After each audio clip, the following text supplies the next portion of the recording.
लोग कहते हैं प्यार और नफरत दोनों एक ही दिल से शुरू होते हैं।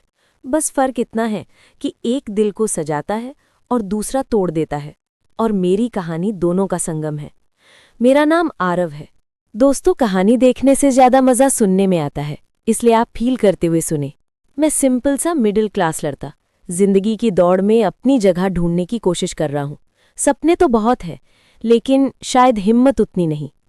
कहते हैं ना, कुछ कहानियां खूब नहीं लिखी जाती, किस्मत उन्हें जबरदस्ती लिखवा लेती है। मेरी कहानी भी कुछ ऐसी ही है।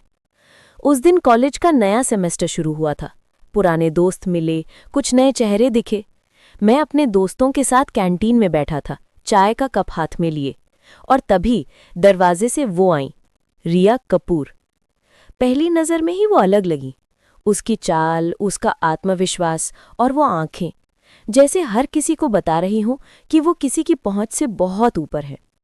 उसके आसपास एक अजीब सा सन्नाटा था, जैसे सिर्फ लोग उसे देखने के लिए रुक गए हों।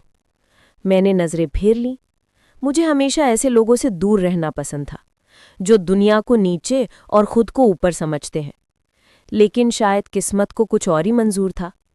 अगले ही दिन फेस्ट की मीटिंग थी। मैं मेन ऑर्गेनाइजर था और वो नई वॉलंटियर। सब कुछ ठीक चल रहा था जब तक उसने अपनी पहली लाइन नहीं बोली। एक्सक्यूज मी, तुम यहाँ डिसीजन लेने आए हो या बस नोटबुक भरने? उसके शब्दों ने जैसे पूरे कमरे की हवा खींच ली। सारे लोग मेरी तरफ देखने लगे।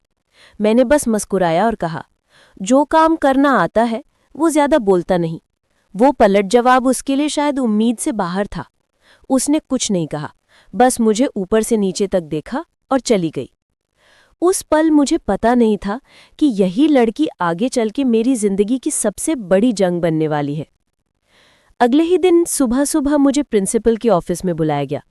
वहां रिया खड़ी थी, आंखों में आंसू और उसके हाथ में एक लिखित शिकायत। उसने कहा, आरव ने मेरे साथ मिसबिहेव किया। मेरे पैरों के नीचे से जमीन खिसक गई। मैं हैरान रह गया, क्या सुन रहा हूं मैं? पूरा कॉलेज, पूरा स्टाफ, सब ने मुझे ऐसे देखा जैसे मैं कोई गुनहगार हूं। मैं समझाने की कोशिश करता रहा, पर किसी ने मेरी बात नहीं सुनी। उस दिन मेरी पहचान, मेरा भरोसा, सब टूट गया। कई हफ्तों तक लोग मुझसे दूरी बनाने लगे। कैंटीन में मेरे लिए कोई कुर्सी खाली नहीं रहती थी। दोस्त भी धीरे धीरे दूर हो गए, सिर्फ इसलिए क्योंकि एक लड़की ने कहा कि मैं गलत हूं। उस वक्त मेरे अंदर कुछ टूट गया था, और उसी टूटे हुए हिस्से से नफरत ने जन्म लिया। मैंने ठान लिया, अब आरव पहले वाला आरव नहीं रहेगा।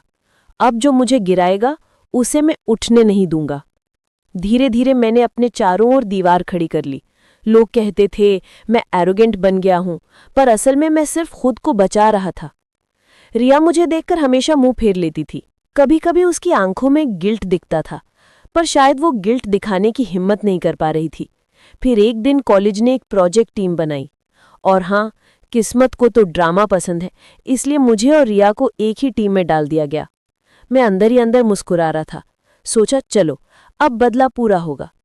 पहले कुछ दिन तो हम एक दूसरे से बस जरूरी बातें करते रहे, ना वो मुस्कुराई ना मैं। लेकिन प्रोजेक्ट बड़ा था तो हमें साथ काम करना ही पड़ा। धीरे धीरे मुझे महसूस हुआ वो उतनी ठंडी नहीं है जितनी दिखती है। कई बार रात को लाइब्रेरी में अकेले बैठी मिलती, किताबों में डूबी हुई, पर आंखों में नींद नहीं। एक दिन मैंने पूछ ही लिया, इतनी रात गए तक पढ़ाई? प्रोजेक्ट इतना भी मुश्किल नहीं है? वो बोली, पढ़ाई मुश्किल नहीं है, जिंदगी मुश्किल है। पहली बार उसकी आवाज में अहंकार नहीं, थकान थी। मैं चुप हो गया। उस दिन के बाद मैं उसे थोड़ा और ध्यान से देखने लगा। धीरे धीरे उसकी बातें खुलने लगीं। उसके पिता उसे एक ऐसी जिंदगी में धकेलना चाहते थे जहां सिर्फ पैसे की कीमत थी, सपनों की नहीं। वो खुद कुछ करना चाहती थी, लेकिन घरवालों के लिए वो बस एक नाम थी। मुझे समझ आया कि उसकी एटीट्यूड के पीछे एक दर्द छिपा है। वो खुद को मजबूत दिखाने की कोशिश करती है ताकि कोई उसकी कमजोरी न देख ले। पर अजीब बात ये थी कि जितना मैं उसे समझने लगा, उतनी ही मेरी नफरत कमजोर पड़ने लगी। फिर वो दिन आया जब हमें प्रोजेक्ट सबमिशन के लिए पूरी रात लाइब्रेरी में काम करना पड़ा। रात के 11 बजे थे, बाहर बारिश हो रही थी, बिजली बार बार चमक रही थी। हम दोनों चुपचाप लैपटॉप पर काम कर रहे थे। अचानक लाइट चली गई। चारों तरफ सन्नाटा।